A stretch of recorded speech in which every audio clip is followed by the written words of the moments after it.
It's Monday, March 9th. I'm Adam Walsh, and this is The Signal.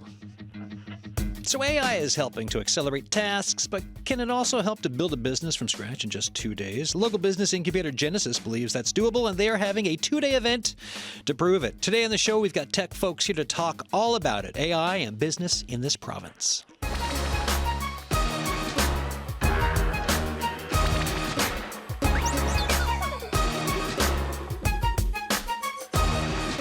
Ed Martin, President and CEO of Genesis. I mean, that's ish, right? Build 48 is what it is. Give us. That's it. You nailed it. Excellent. Yeah. Yes. All right. Well, that's the show, everyone. Thank you for. Give us just a quick little before we introduce everyone else here. Tell us just give us a better intro of yourself and then Build 48. I'm Ed. I'm the president and CEO of Genesis, tech startup incubator here in St. John's, but for the whole province. Build 48 is a new thing that we're trying to help people get moving really fast, because the technologies of today have completely changed the game for getting started in startups, and you can leverage these tools to really do what would take months or years and maybe tens of thousands of dollars. You can do all that in a weekend now. In a weekend, that's what we're saying. That's wild. Yeah, it is. And you know, it's because you can use the AI tools of today. There's tools that will help you understand your business idea, validate it. You can get to market much more quickly. And the other thing is you can build actual software, real applications that people can use in minutes now. With the latest technology, which is just incredible. All right, so we're going to unpack all that through the course of the 53 minutes or so that's left here on the show, and there's a lot more to talk about too. Joshua Green is here, CEO of Mysa, a Build 48 speaker, and you're on the board for Genesis. How you doing? I'm doing very well. Remind folks about Mysa. Yeah, so Mysa is a company that I started with my brother about 10 years ago at this point here now, and here in St. John's, Newfoundland. And very early on in our career, we got linked in with the Genesis Center, went through the programming and the incubator there. And we went on and done pretty well. So we do smart thermostats, and we sell smart thermostats to homeowners and businesses right across Canada and the U.S. And so, yeah, about 10 years in business now, and we've sold over 1 million thermostats at this point now. And so we've done pretty well for ourselves. We've got lots of growth in front of us, but I'm also really excited, and I get a lot of enjoyment from helping volunteer with Genesis and helping other founders here in Newfoundland and Labrador build really great businesses and scale them. And there's a lot of great talent here. As with me, so it's one of those things that, CBC's done stories on it. I find it interesting watching over the years and, a decade, like you said, the successes. So one of the things I mentioned when you came in, I was looking, so I have a New York Times subscription, and I go to Wirecutter for figuring out what to buy and to see, because they're so good at kind of analyzing anything from a toaster oven to a smart thermostat. You folks were recently included in it, which I thought was so neat. Yeah, having big reputable brands like that, New York Times, or even I get once in a while I get a message say I was strolling down Costco and I saw the Mysas there in Costco. And I see them there too. You see, having that kind of brand recognition is pretty exciting, and yeah. Cool. Well, congrats on 10 years. Thanks for being here. And because I appreciate having the experienced end of this for the conversation. And we've got from experience to newer here today. That's right. Adilya Dragan is here. How you doing?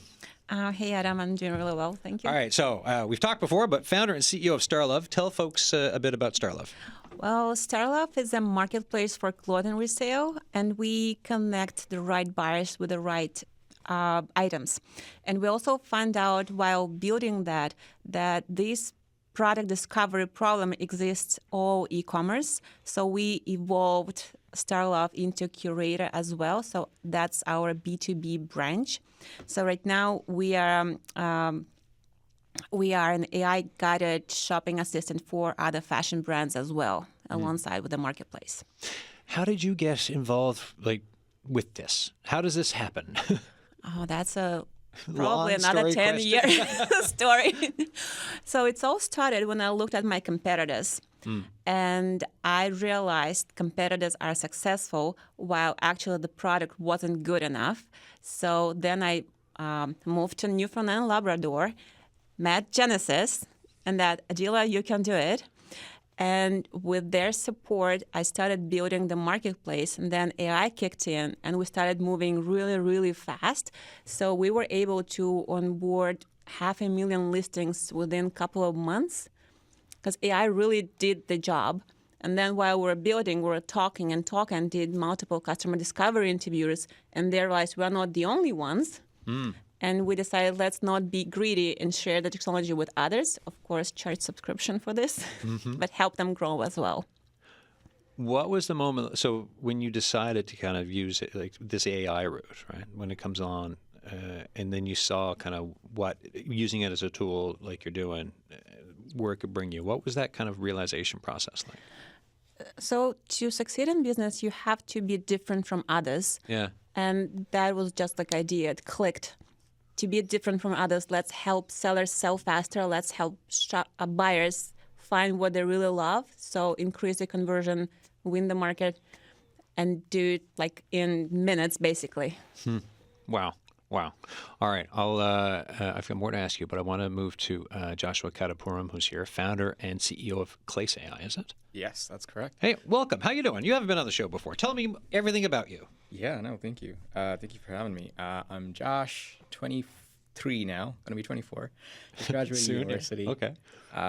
And it's been about a month and a half now. So I think it's a different perspective than those in the room here, where we're a new company, just started about a month and a half ago, like I said. We launched Monday, and what we're trying to do is we're trying to build the infrastructure for AI to be able to run on your devices. Okay. Most people are familiar with ChatGPT, but that kind of runs on the cloud. And we kind of believe there's a future where AI can kind of run on your local devices. That's your laptops, your phones, your smartwatches even. Trying to build the infrastructure for that to be more personal to you. Why are you jumping into, like, I mean, that sounds really interesting, but 23, saying, like, I want to jump in, be a founder, be, a CEO, and just launch and to dive into that world? I would say that, so 2 years ago, I remember I was working in Toronto, and at that time, I was thinking that, it's AI hype train, everything about AI is kind of built already. Yeah. And I remember looking out the window, and then I started working on some stuff, and then I kind of realized that we're only really starting with AI. It really seems like we're about to peak, where we're about to kind of reach the maximal phase of what AI can be. I think the possibilities of what AI can really become is just, we're only at the footsteps of that. We're really learning a lot as we go. And there's a lot to explore. I mean, it's a lot of fun. We've kind of seen a lot of people, a lot of companies kind of experimenting really, really fast. And a lot of companies are able to go from zero to billion-dollar valuations in months now. That's become possible because of AI. So what were you studying to do all this? Like, Yeah. So I studied computer science and math at university. okay, I mean, that sounds, okay. So computer science and math. Yeah. Are many of your co-students or fellow classmates going this route? Are they going different? Where's everyone going these days coming out? I would say a lot of students, and I keep trying to tell my peers the same as well, a lot of students are very afraid now because they believe that AI is going to take away a lot of jobs, especially with computer science and the like. But I think it's quite the opposite. Because of AI, students, anyone really, who kind of has access to a laptop and some internet, can really build so much more than you would have been able to in the past. We, at the small startup we like to think of AI as force multipliers, and I think that's true for a lot of students. And there is a sense of anxiety that exists among students, at least here at MUN. But I think there's a lot of potential that's untapped. Okay, so taking that point, I'm curious for everyone else in the room, and I've got a recent quote, half-recent quote from Sam Altman, right, CEO of OpenAI. He's saying, some of our competitors will flame out and some will do really well, and that's just how capitalism works.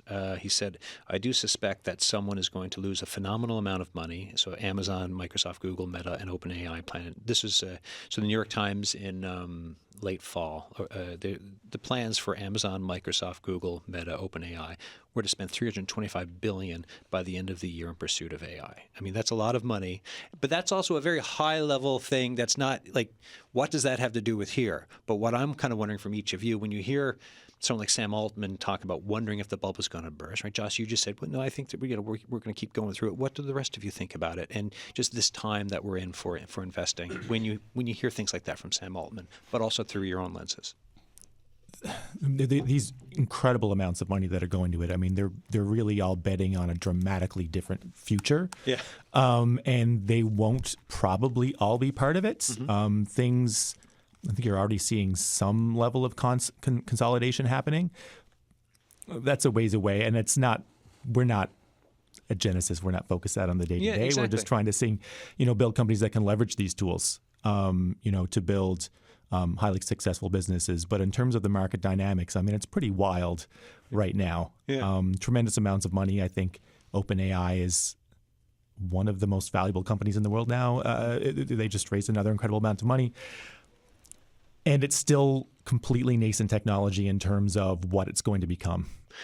We saw just a dramatic shift in what these tools can do just in December, like a huge, massive leap forward in the way wild. they're able to support, developers and coding in a way that, we've been around. ChatGPTs have been around for a few years now, but still in December, everything changed from a development and software development perspective. Yeah. So what were some of the big bits of changes that you saw? They just got really good at writing They just got code. really better. Really good at writing code, to the point now where Sam Altman himself has spoken about how this moment of realization of his where he's like, it's different now. This thing that I'm a coder. That's the thing I'm really good at, and like that's not really a thing anymore. And now everyone is the term we use is vibe coding, which means you're not sitting there actually typing the code, but you're speaking with essentially a robot, and you could tell them broadly what you're looking for and give it a high level, and it will do the work for you. That's wild. And well, this was what the last tech show we did here on the Signal. This was part of it. It was like, well, they're not really. If you don't worry so much about coding because it's doing it for you now. You can get that done. And the big conversation was a lot of tech companies are looking for folks to be able to do sales and understand products, and like just the change in what's needed in a workforce as companies kind of expand. But at the same time, I think relevant to this conversation, if you're just starting, you don't, because of AI, you don't need a bigger work. You can start small and then branch out. Josh and Mysa, I'm just wondering, is that like your thoughts on that? Yeah, absolutely. I mean, I want to just one. Yeah, sure. thing Yeah, that- no, going wherever you back want to go. Going back to the original question, I think what's interesting, and this is, people use this analogy a lot. Like this is very much like it's a gold rush right now, and there's so much unknown. I think across the full economy, across the entire workforce society. And I think that's the thing where, going back to your quote about Sam Altman, I do think that there's a lot of people trying things, and people are trying, hey, maybe if we do this will work. But is it going to stick? We'll see. I think only time is going to tell. But this is the thing that's exciting, I think, for entrepreneurs is like, this is what we live, uncertainty every single day and trying to validate a hypothesis and build it. And that's what I think is really exciting time, not just in the tools themselves, which, as Ed pointed out, are just incredible what they are doing now, but even just kind of more broadly about how entire industries are going to be completely turned upside down. So now you need to use these amazing tools, understand how society, industries are completely changing for the better, and how do you come up with a business model and a sustainable company that's going to be a part of this massive change that's happening across the world. So then what do we think, as we've got fresh business folks here, what do we think about just for Newfoundland and Labrador and where the ecosystem is? So when you have Genesis, we've got companies like Mysa around for a decade, right? Adilya, when you've got your company out there. Josh, when you've got yours that just launched on Monday. Like, what does this mean for all of us? Just what are your thoughts? I think this is a massive opportunities for Newfoundland and Labrador because today, with the help of the AI, you can build global competitive technology and be on the global market just from here, from Newfoundland and Labrador. You don't need to go to Silicon Valley. You can build it right here, right now, and you can actually try it out this weekend at Genesis. And I have a comment on your previous question about how it's going to be different. Like for entrepreneurs like myself, I can now build a lot faster. So for me, AI is a tool. Like it's not a magic, but it's a very, very powerful tool. Like I can create a great landing within 10 minutes. Yes, it will take the job from UX UI designer, but at the same time, I need a person who will apply their expertise and take a look, say, yes, this is a good UX UI designed for the landing because there was a lady with 3 hands, and I didn't notice that until like another human looked at it. Another thing is at bigger corporations, there are layoffs happening, so those people will have to adjust. But at the same time, teams will be able to move faster. And also there are newer generations, like my son. I have an 11-year-old son. He won't need to code anymore. He needs to learn how to prompt, basically. And that is a whole new untapped thing, as you mentioned, Josh, which is very interesting. We don't know how the future would look like, but what we know, it will move a lot faster. We'll be develop the economy a lot faster than we're doing right now. Yeah, I find things are just moving so fast. Like, because this is one of those things. I do 5 shows a week, and I dip into the tech conversation every so often. And then every time I dip into it, it's like, a bunch of stuff just changed. I'm like, what? Since like a few weeks ago? It's like, yes, actually, or since like December. It's like, it's going that fast. So then, Josh, any thoughts on just what Adilya was? Anyone else was saying there? Yeah, no, I was just going to say that 100% the uncertainty is out there, right? And no one really knows what can happen. But one thing I think will not go away with AI is just the ability to go from 0 to somewhere. To give you perspective, V launched Monday. In 48 hours, we hit 1,000 users. And in 48 hours, we were able to ship 7 major updates. That would not have been possible if not for AI. Right? And I think Verifone has, for example, set the standard of what can be done here in Newfoundland and Labrador. But I think that what Verifone was able to do can probably be replicated at a much faster scale from really anywhere in the world. And that's become possible just because of AI. Yeah, so it's equalizing, 100%. like leveling the playing field a bit more, right? Like you were saying, right? You don't have to go to Silicon Valley. This is helpful here. So it's allowing folks wherever, now in this case, Newfoundland and Labrador, but wherever you are, to get that leg up and to bring something out that you couldn't do before. That's where AI is similar to other technologies, right? And so similar to when the internet came along, the internet created tens of thousands of new businesses that couldn't have existed before the internet was a thing, or e-commerce specifically. And actually, just sticking on the e-commerce thing, that's how Mysa got started. Like, how are 2 brothers in Newfoundland going to sell their thermostats across North America? Like, I had no idea, but it was Zach who said, well, hey, there's this thing called e-commerce, and we can put our products on the internet and sell them through the internet. And obviously, that was not something. If we were trying to start Mysa 20 years ago or 30 years ago, there was no such thing to be able to just sell to random strangers in the United States right here from St. John's, Newfoundland. So it was the technology that enabled it, or another word is like democratized it and made it accessible to so many more people. And I think that's what the internet did. That's what e-commerce has done. That's what smartphones have done. And now this is what AI is doing. But I think to the earlier point, AI will be more disruptive than all the other ones combined, is what it's going to be when this plays out in the long arc of time. Yeah, I remember when e-commerce blew my mind. I had a reporting trip to China in 2015, so I was like in Shanghai at a seafood market, and there was like an Atlantic Canadian lobster in a tank, and someone ordered it online, and there's a little office, and they're taking orders in Shanghai, and they put the lobster in a box and put it on a little scooter, and we put a camera on the scooter driver, and they delivered it in Shanghai. And I was like, this to me, like, that blew my mind. And now I can't, like, to go from that to where we are now with AI and some of what's happening. It's just, couldn't have never ever, dreamed it.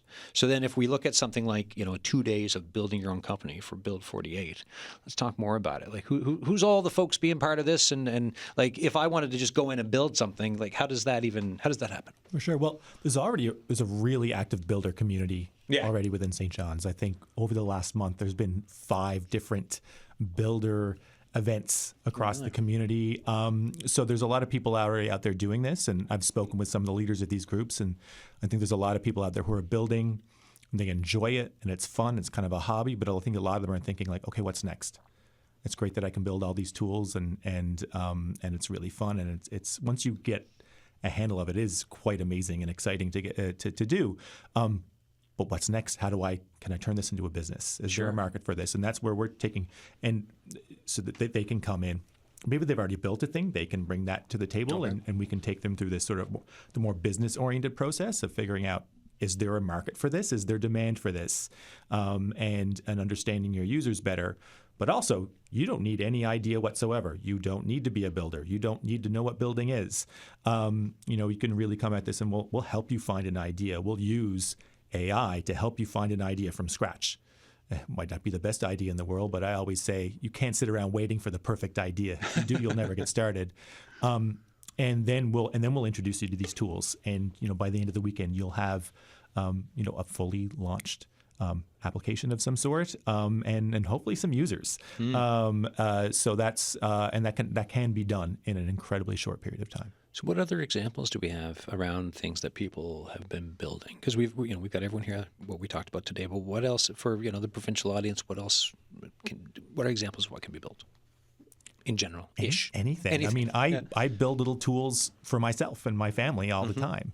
A little tracker, a gamified tracker for my kids to do their homework and their chores. I coach some youth sports. I built myself a little practice planning tool. I am not a developer at all. But I can still use these tools to output an application in a relatively short period of time. And that's just hobby level stuff. But who knows? That's how you get started. And with tech, it always comes down to if there's a problem. That's right? it. So What's so in this case, if it's like the kid's soccer league, like you said, okay, I'm going to build a little planner for this, and then this works for other parents, and next thing you know, who knows? That's right. And that's what we say. Like the start of the weekend will be problems. Yeah. Look around you for problems. A little problem like my kids I'm struggling to get my kids jazzed to do homework, or a little one problem like I find practice planning really annoying. These are tiny problems. Can they be businesses? Maybe, but that's what the journey of an entrepreneur is, to figure out what the real problems are. I always say the more frequent the problem is, the more acute the problem is, the more likely it could be business. Yeah, I've got 99 problems, but thanks to that, building a startup ain't one of them. That's right, exactly. Right. There you go. There's an old reference for the kids. Sidebar, I mean, I think the weekend is focused on businesses and trying to create useful things for other people. That can also come in the form of entertainment sometimes, right? And so you can build anything like from video games to, like, I even wrote a book myself and published it on Amazon a few months ago. But even from like entertainment purposes is another thing. Is like maybe that's not a problem you're solving, but you're using the technology to build something that is going to give value from an entertainment purpose.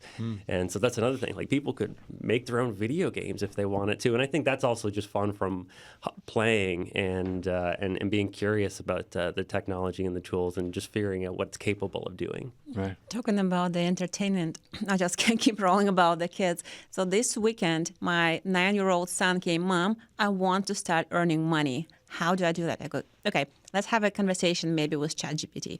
Like, what you can do as a 9-year-old. One of the ideas was to start their own YouTube channel. They cannot do a YouTube channel because they're 9, but they can post videos without being in those videos. Okay, let's have a prompt. What this video should be about. This should be the hook. Let's pick up the voice so it's catchy. So like in 2 hours, I would say we have a very nice, entertaining video like made by a 9-year-old child.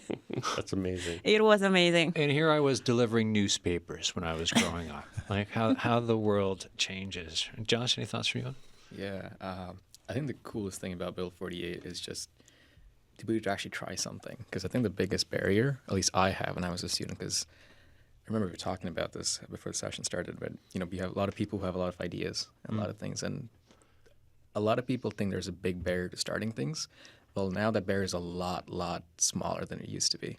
And 48 hours, I think, is more than plenty for someone to actually go from, again, absolutely nothing to something you can actually use to validate your idea. I think in the past, validation used to be, and this is still conventional wisdom, I think it's still very, very true. To validate a problem, you always have to kind of talk to a lot of people and go around and meet a lot of people. I think that's still very true. But I think the coolest validation you can do right now is build something overnight, try to sell it. If you have people who are willing to buy it, you know for sure that they're actually interested in your product. And that used to be something which would take you weeks or months to actually get to. Yeah, now it can come right away. 100%. So then when you get folks like Joshua coming out of university and being like, hey, I want to build and we're going to start a company, in a Genesis seat, what's it like to, because you're looking at like a pipeline for industry and into the the ecosystem or whatever, into like up and running. Are you seeing more folks like John? Like how encouraging is this right now to see? It's really encouraging. I mean, I think there's again, the people are just doing it. Yeah. Right? They're doing it on their own. I mean, they're naturally gravitating towards it. Yeah, because when you told me, because when we were talking about Build 48, and you're like, actually, there's 4 or 5 others just this month. I'm like, oh, did not know that. Yeah, and these that's just wow. These are people just get together in like a cafe and build stuff together for an evening, just for fun because they're passionate about it. A lot of them aren't even thinking about it this stage, turning it into a business. So we're just providing the next step. Yeah. For anyone who might want to do that. But yeah, no, it's extremely exciting to see people like Josh come out. He's got a great team, and we've got others we've got current students, people still in university coming out and just building new things. And I think the avenue for entrepreneurship it's opened up because you can get to market so much quicker and you can build so much more quickly. And I think we are seeing more students and young people coming out as a result of it. It's not always about, doing that work term sequence just with the goal of getting to like the big company all the time. It's like build your own thing. It feels more accessible. It feels more attainable than it ever has before. Whereas I think when you look at, I think a lot of people just look at, someone like Verafin or Mysa and think, oh, how in the world could I ever do that? But now when step one is literally in front of you, in 20 minutes, I think it is filling, like you say, that pipeline, that top of the funnel is there's more people trying it out than ever before. Because like we're in this time where, there's talk of Build Canada, right? Because of what's going on south of the border globally. There's lots of defense spending being thrown around. There's always talk of, how to diversify the Newfoundland and Labrador economy, especially when you look at, like the debt, the deficit, everything else. Like the more business, the more money being made, the better, right? So then for each of you, what do you feel about, like, when you look at everything happening in the world, what do you feel about this time of coming into this, the businesses that you're running and the, the environment here in Newfoundland and Labrador? I think that for a small community like here in Newfoundland and Labrador compared to, say, much bigger cities like New York or Toronto, we pull above our weight class in the amount of support we're able to offer to local folks, right? Just the ability to be able to, like, for example, Ed mentioned there were 5 builder events that were hosted this last month, right? That kind of shows that there is an appetite for that happening, and the democratization of AI, like Josh mentioned, for Mysa, really is a great opportunity for Newfoundland and Labrador to actually punch a lot more above its weight class, especially in the tech sector. I always find it interesting because, yes, you were all invited today, so this is why you're here. But in other bigger cities or parts of like the country, someone just brand new, maybe you don't get in front of someone, the head of Mysa, sitting down here, or maybe it takes a lot more longer to meet Ed and that kind of a thing. So it's the smallness that I always find interesting, about here. Josh, what do you think? Yeah, we have a really special thing here in Newfoundland and Labrador that I think anybody who's connected to the ecosystem feels and lives every single day. And as somebody who gets to do quite a bit of traveling across Canada and other parts of the world, I often think back to how of an amazing place it is here in Newfoundland and Labrador to build businesses and have a full community around you, all the way from academia to industry to private capital to just everything you can imagine is here. And we can build incredibly big businesses, right? So you talk about your Verafins, and we're now, you think about companies like Spellbook and Collab are right knocking on the door to being as big, if not even bigger than what Verafin is. But then there's all the way in between, right? All the other kind of companies that are coming.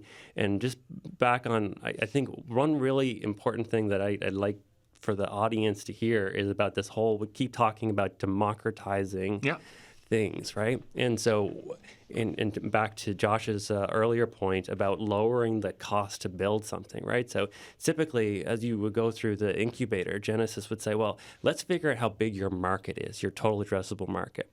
And in order to go build something, you had to hire a team of people, you spend a bunch of money. Your total addressable market, it had to be sufficiently large, right? Is the juice worth the squeeze, right? Is how big of a business opportunity is this? And previously, it took a lot of energy to get something up and running. And so that kind of priced out or made it not feasible for a lot of like small businesses to even exist. But now I think what you're going to see an emerging of really like not small businesses, but let's say $1 million of revenue per year. That sounds like a lot of money. Right. Like, to the non-business person, that sounds like a lot of money. But in the business world, $1 million is very, very small. Yeah. And you wouldn't start a business to say, oh, I'm really excited, I'm going to earn $1 million. Yeah. In the business world. But I think you're going to see a lot of entrepreneurs and people come to space to say, you know what, I created this thing, I'm selling it, and I'm now earning whatever it is, hundreds of thousands of dollars, $1 million a year. They didn't need venture capital or anything to get started, but you see these businesses and they'll be able to sell what they built across Newfoundland, across Canada, across the world. And I think this is going to be an emergent thing that happens over the years. It's already happening, but it's going to be becoming a lot more. Adilya. Yes, I want to roll back to your question about the defense and how much money is now allocated in the budget. There is a question going around in tech now and ecosystem in general and the government. Can your business be applicable in the defense? Yeah. We have the money. This is the AI. Is there a chance we can pivot and help bigger? Yeah. So I like that a lot. This is the sign of how the ecosystem can work together, that we can easily ask those questions and like really work on this together really fast. Because a lot of stuff can fit under defense, right? Like so much, like, from boots to uniforms to digital mapping to you name it, right? Like it's like shipbuilding. Funny enough, I got a question, Adilya, can an e-commerce marketplace be applicable in defense? Like, yes. See, right? No, and it's there because this is the world that, as everyone looks and with all that, those big buckets of money and where to go around. And these are some of the questions that are out there. So then for you, like, does that give you even more confidence around what you're trying to do or It gets me curious. Okay. Yeah. Or I can go and talk, same to Josh or Mysa. Like we're so close to each other, we can all, there is also founder events like once per month where we can all share our ideas. But so that's togetherness that we're all talking about here today. Because the other bit that I notice, the theme that keeps coming up whenever I talk about the tech industry is that how everything is always changing all the time. And it's like if all of a sudden you don't have your fingers on the pulse of it, it feels like you don't even know where the pulse is anymore if you stop paying attention. So what's the advice for people who are maybe who have ideas, who want to solve problems, who are wanting to get into this, but also it can feel really intimidating to try to enter this space right now because everything keeps going by so quickly? I would say just pick up any one of these LLMs, ChatGPT, Claude, Gemini, anything, and just start having a chat. Yeah. That's really where it starts. And just tell it your thoughts. Hey, I'm kind of interested in being an entrepreneur, but I don't know how to get started. You can just start with that, and it will start to guide you through a process. You have to be careful with these things. Sometimes they just make stuff up. You need to be aware of that. But that's really where you can get started. Even when you're, if you want to build an application, just you can go into these tools and do it, but you just go to your ChatGPT or your Claude and just say, hey, I want to build an application. Can you help me? And what it will do is it can output. It'll ask you a bunch of questions, and you can get this output. You can copy and paste that into one of these builder tools. Some of the more popular ones are one's called Lovable. We use this a lot at Genesis. There's one called Bolt, V0. There's a bunch of these. And you literally just copy and paste that in, and it builds the thing for you. But it just starts with having that just base level curiosity to say, okay, I'm going to go in ChatGPT and have a chat. Or, again, it's not always ChatGPT. This is the one that's the default, but there's lots of them out there. Whereas Gemini, ChatGPT. So with the democratization that we're talking about for folks in entering the tech industry, is there like, is there also a worry of like a glut or like, too many, or because I don't know, like this is not my world, but just, Josh, you're mentioning like if all of a sudden not everyone, but you get a lot of people pushing out businesses there, are there downsides to it, do you think? Well, first comment, unlike a gold rush where there is only a finite amount of gold. There is no handing in the river like, and you're up, the Mysa guy's upstream for me. I'm like, he's got all the gold. So that's not that way. It's not that way. The sky is the limit. You can always make the pie bigger, right? And I think that's the right way to think about it.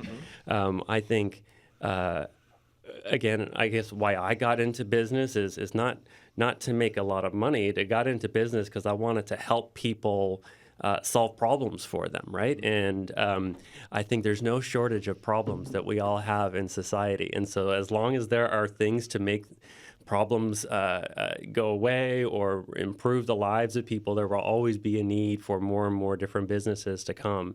So there's no glut of people to get into this space. I think the more people into this space, the more bright minds you have applying time to working on solving challenges. And we need more and more people. Yeah, that's what I was wondering about it and the framing of it, and because there's certain ways your mind can go when it comes to business and industry and everything, but when you kind of frame it that way of just, well, wait, if we're solving problems, like exactly right. I mean, literally the sky is the limit. We're going to go and we're going to build civilization and economies off Earth, and then they're going to be on the moon and Mars, and like literally it's going to just keep going. And so like there is no ceiling or limit here to what we can build. Now, when it comes to computing, like the AI thinking or artificial thinking power, what about those limits? Is that something you folks think about? And I know we're all of a sudden going really broad here when this is more of like a local business conversation, but just, last question to finish, to tie a bow on this end of the conversation, is that something you think about? Yeah, that potentially will become a problem in the kind of medium term, I think, because there will be so many people that get into this that the AI data centers will be pushed to their limits, and then it will be a race about who's building all these data centers and who's building all the power that's going to be powering the data centers. I don't spend too much time. I mean, I read about it and I'm curious about it, and I think at some point it potentially will become a challenge, but then there will be great people that have breakthroughs to solve that, and it's not something that's going to necessarily slow a business down, for example, right? If you bring it back to, it's not something I'm worried about. No, and on the local end, again, that's high level discussion. So then for the local businesses, what are the challenges here in the pipeline for getting going? What have you found, and have things gotten better with them, or are there things that would make it easier for you to do business? Adilya, what about yourself? I think it's getting easier and easier month over month, literally. Remember, our first challenge was with the computing costs. I mean, it was so big, and then AWS stepped in. Here is $100,000 in credits. Okay, good. Thank you. Then NVIDIA stepped in. They are providing GPU for startups. That is another massive help. And whenever there is a challenge, once you start talking about this, there is a bigger, broader company that is a provider. Obviously, they want then you to stick with them and to work with them so they can make money on you. But as a beginning and earliest stages, that is a massive help. And I actually don't see any barriers. Okay. All right. It's on the opposite. I see lots of opportunities. Yeah. I think the time now is the limit. Yeah. Yeah. And like looking at my job right now, within the day, I can do so much. Like previously, it would take me months. Wow. Yeah. So right now, it's like one day, the job done, move forward.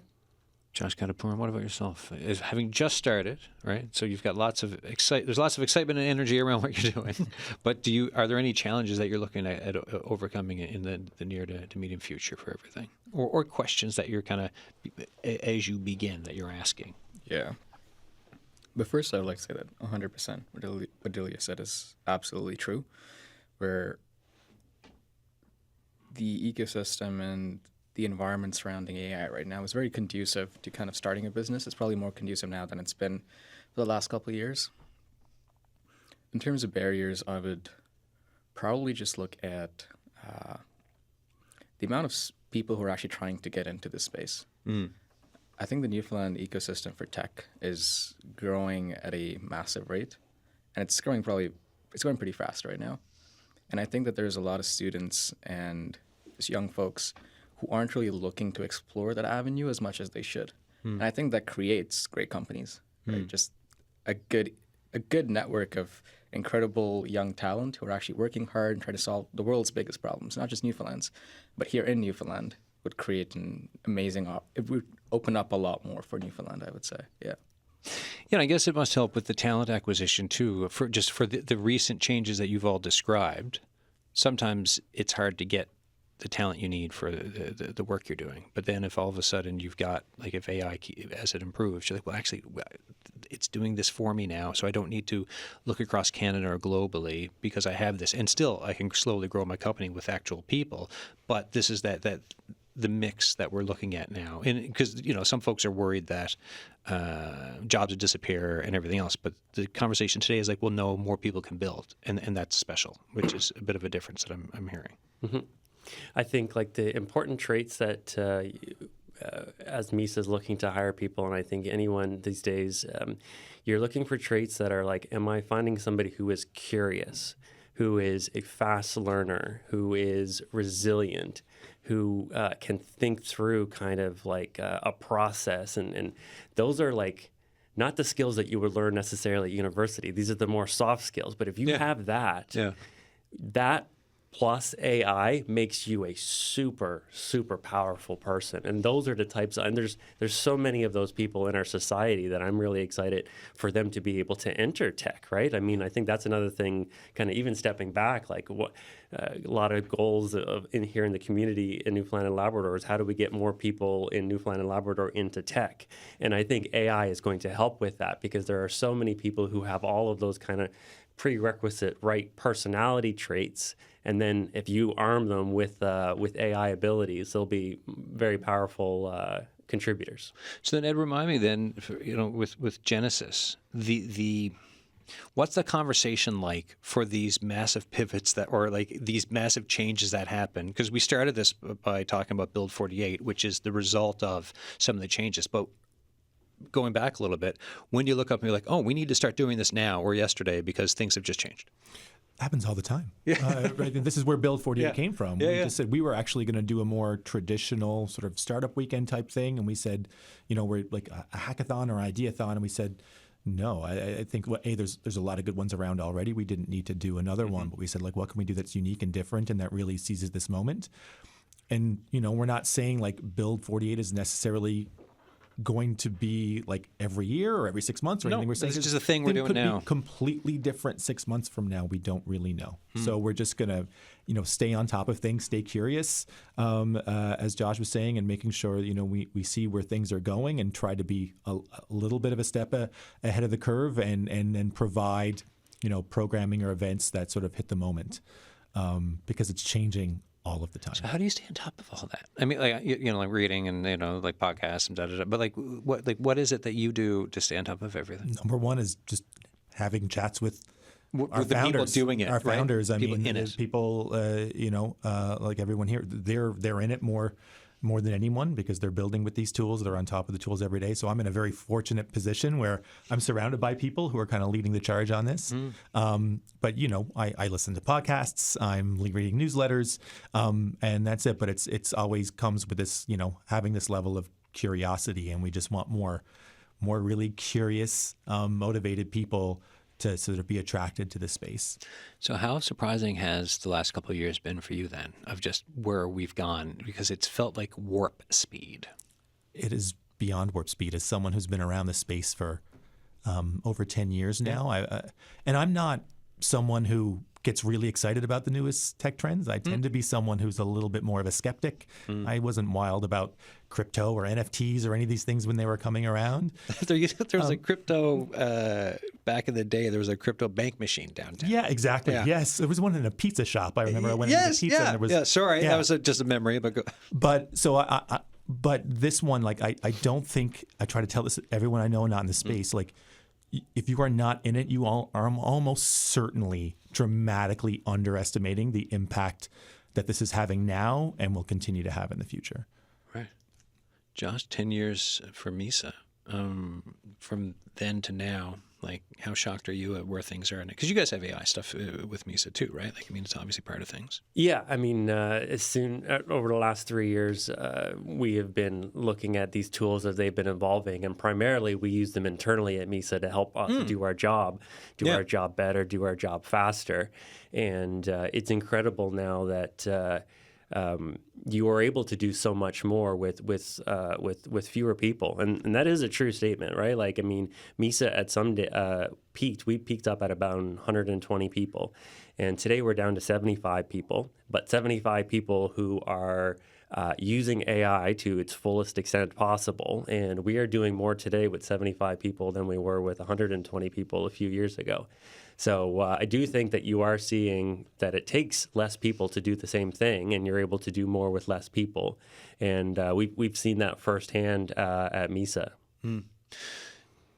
Adilya, what about yourself? Just as you look at where things are now, how do you keep moving ahead and like planning with your company? Interestingly, we downsized this too, and we're now able to do a lot more with fewer people. Yeah. So we were a team of 12, I would say 2 or 3 years ago, and now we're a team of 6. Mm-hmm. So we basically cut off 50%, but we're moving a lot faster. And that's incredible. That also makes me think what other people would do start their own businesses. Yeah, and I think that's what a lot of people in the industry believe, is that you're going to have maybe smaller companies, not in all cases, but in some cases I think you're going to have smaller companies with not as many people, but you will have more companies doing different things. And I think that's going to be a continued trend. That's a good point, yeah. So, like, if I'm someone who's got the curiosity that you folks have talked about, right? But I don't know about going into tech, and maybe I'm scared about starting my own company, but I still want to get into, like, what's advice for people who like, so maybe not starting their own company, but who want to be into the tech industry? Maybe, one of the 6 who gets hired, or one of the 75. How do you go about getting yourself hired these days, and what do you got to do? Because things have changed too, right? From coding to sales to everything else. Just get to know the tools and know how to leverage them. Yeah, so it goes back to that, right? The expectation now is that a single person will output more than it was before, especially in engineering. I remember when this first started happening, people talked about the 10x engineer. So the single engineer who can output 10, and then it was the 30x engineer. I heard last week, I think the 60x engineer. Okay. The number just keeps getting bigger, but I think there's a way to, internally we see technology, AI being used for marketing and sales in the same way that we're seeing used for software development. It's still, the thing is, it still all takes really good people. Like, I don't want to make it think it's easy to build $1 billion company and you won't need engineers for it, right? You're going to need lots of super talented engineers. Yeah.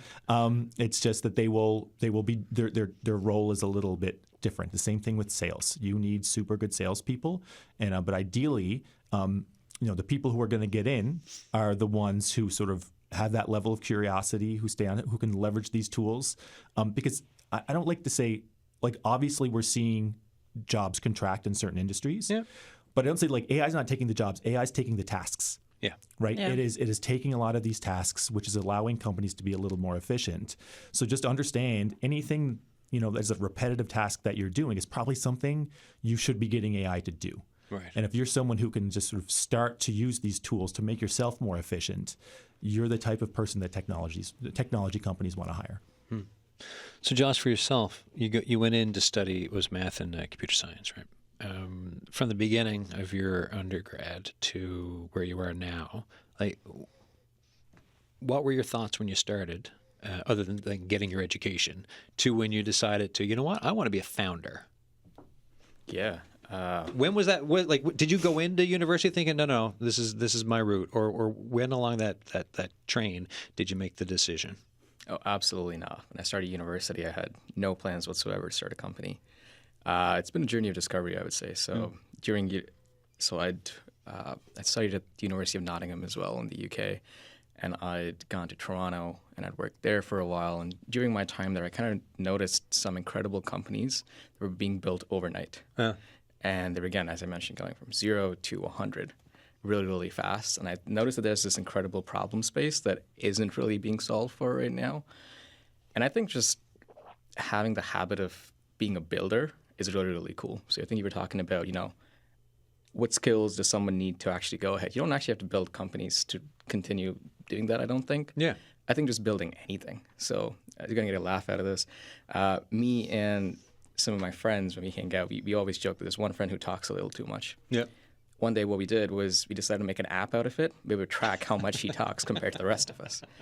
It was a single prompt, and we use that every time we hang out.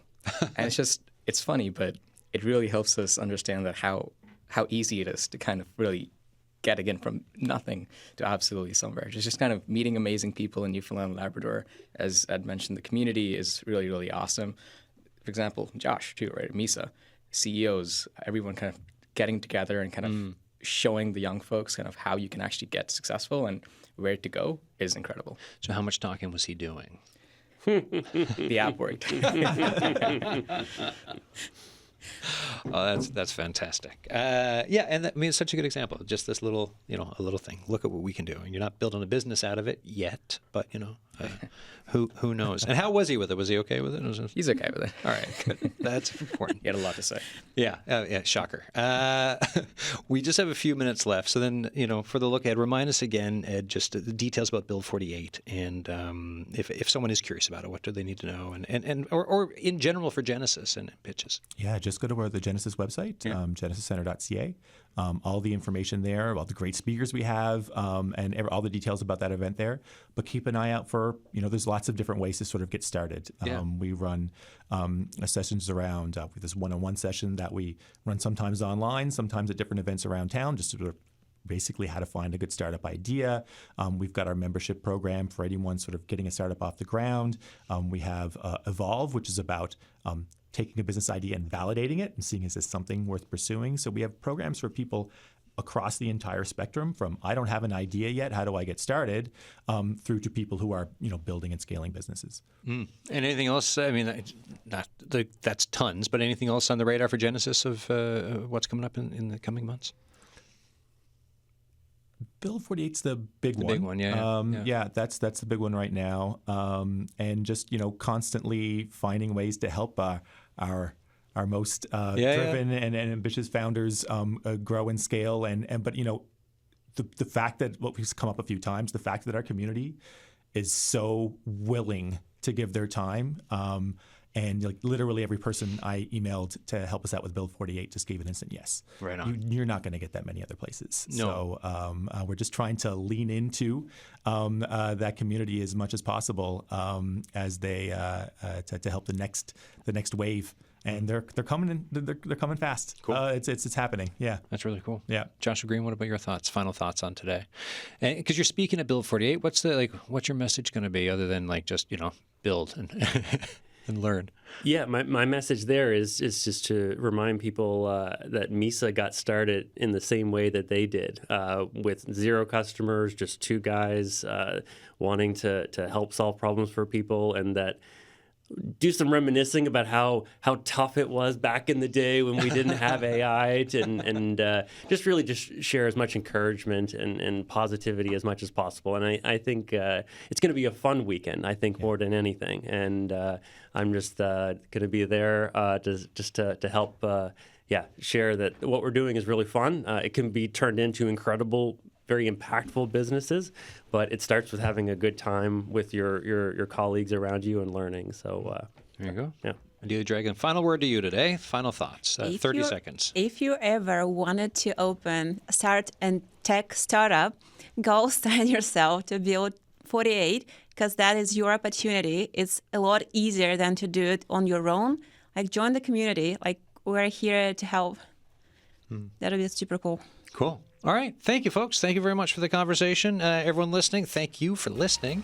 The Signal at cbc.ca for any of your thoughts on the show.